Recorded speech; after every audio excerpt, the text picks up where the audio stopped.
You're watching News First, and up next is a look at Action TV.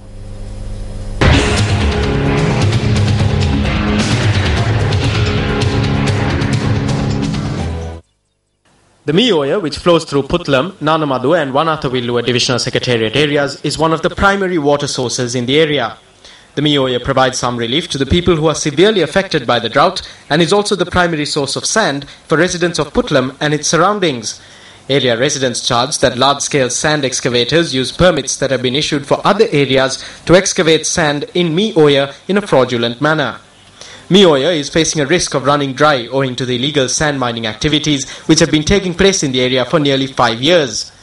The riverbank has now transformed into a danger zone due to the excessive sand mining taking place in the area. Area residents attribute this situation to the lethargic approach adopted by the Putlam police and other state officials in the area. They charge that instead of taking action against the perpetrators involved in the large-scale environmental destruction that is taking place, the Putlam police are taking action against civilians who are gathering sand for construction purposes. I gathered 6 cubic meters of sand with great difficulty. They filed a case against me. However, they didn't do anything about the other locations where sand is being gathered illegally. Such environmental destruction which is taking place with the knowledge of responsible state officials goes on to show that they too are indirectly supporting such illegal activities. The silent approach adopted by the Putlam police regarding this issue bears testament to this. Should officials waste more time in putting an end to the environmental destruction taking place on the banks of the Mioya? District Secretary of Putlam, this one is over to you.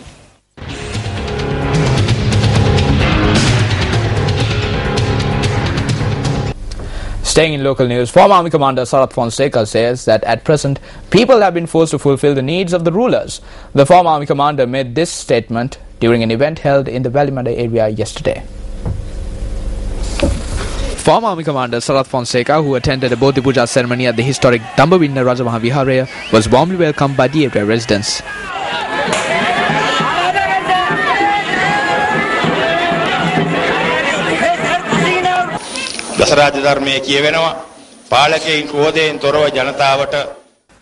According to the 10 principles of Buddhist governance, rulers should not govern the country with anger and should always take steps to protect the people.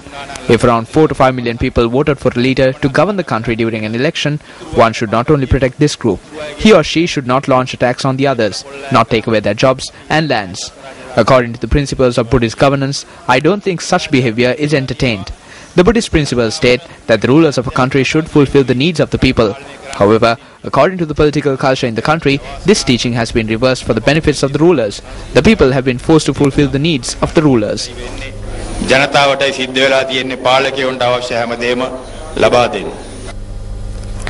Minister Navin Dissanayake says that opposition and UNP leader Ranil Wickremesinghe is reaping what he has sown. The minister points out that Wickremesinghe is now facing the whiplash of the actions he undertook to defeat UNP presidential candidate Gamal Dissanayake during the 1994 presidential elections. Minister Navin Dissanayake expressed this view while addressing a political meeting held in Polonnaruwa today.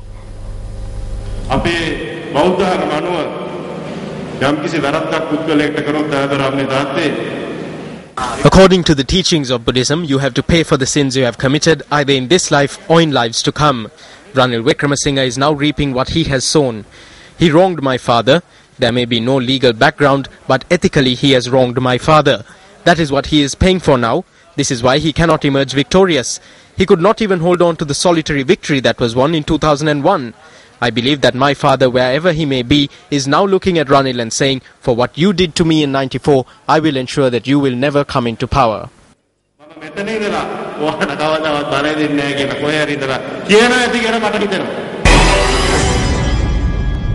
Former Minister M.D. Premaratna says that the leader of the UNP has seen fit to grant a position in the working committee to an individual who came in last among the UNP candidates elected from her respective electorate. The former minister believes that the party cannot be steered towards victory by including associates of the leader who have no voter base to the party's working committee.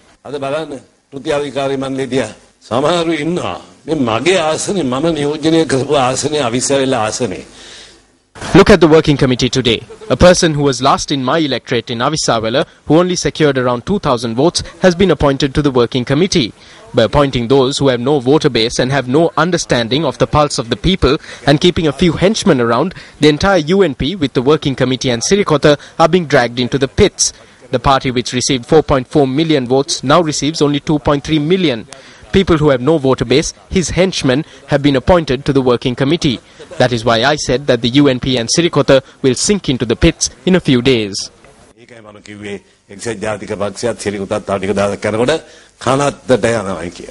Former Minister MD Premaratna points out that persons who have no voter base and have never won or contested an election are holding positions of power within the UNP working committee.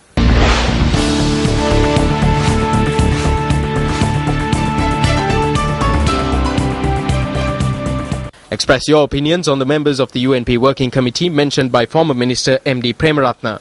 Visit our website at www.newsfirst.lk.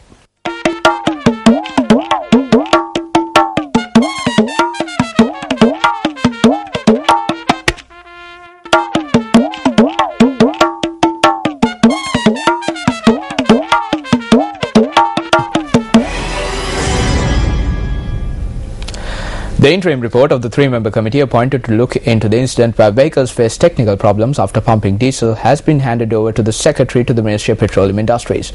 The report has pointed out that when investigating the complaints received, it was revealed that technical problems have arisen due to issues in filtering the diesel.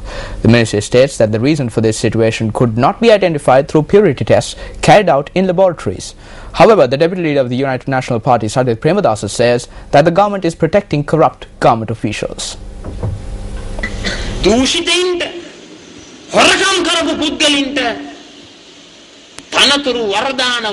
new miracle of the current government is to provide positions, benefits and opportunities for thieves and corrupt individuals.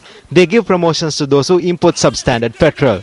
A similar promotion was given to the individual who imported substandard diesel as well.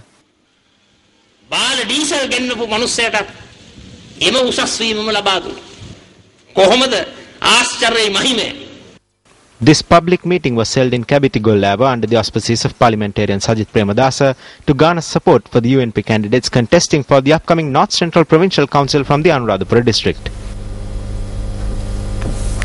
UNP parliamentarian Ravi Kannanayaka has questioned the former Chief Minister of the North Central Province on what development benefits were reaped by the residents of Anuradhapura through the dialectal exhibition held in line with the Independence Day celebrations earlier this year. All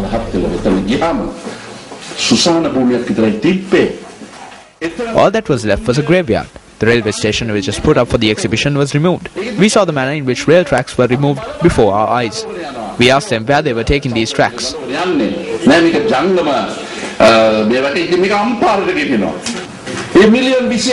If the 21,670 million spent on the exhibition was used to build houses, we could have built 80,000 houses in Anuradhapura. The position of Chief Minister has become like a challenge trophy for them. The people of the North Central Province are facing many hardships. There are over 15,000 kidney patients in the North Central Province and the government has failed to respond to this matter. This public rally was held in the Maha-Ilupallam area in Anuradhapura to garner support for UNP candidates contesting the North Central Provincial Council election.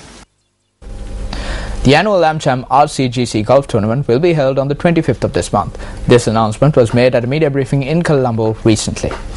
The 13th annual AmCham Golf Tournament is organized by the American Chamber of Commerce in Sri Lanka in partnership with the Royal Colombo Golf Club.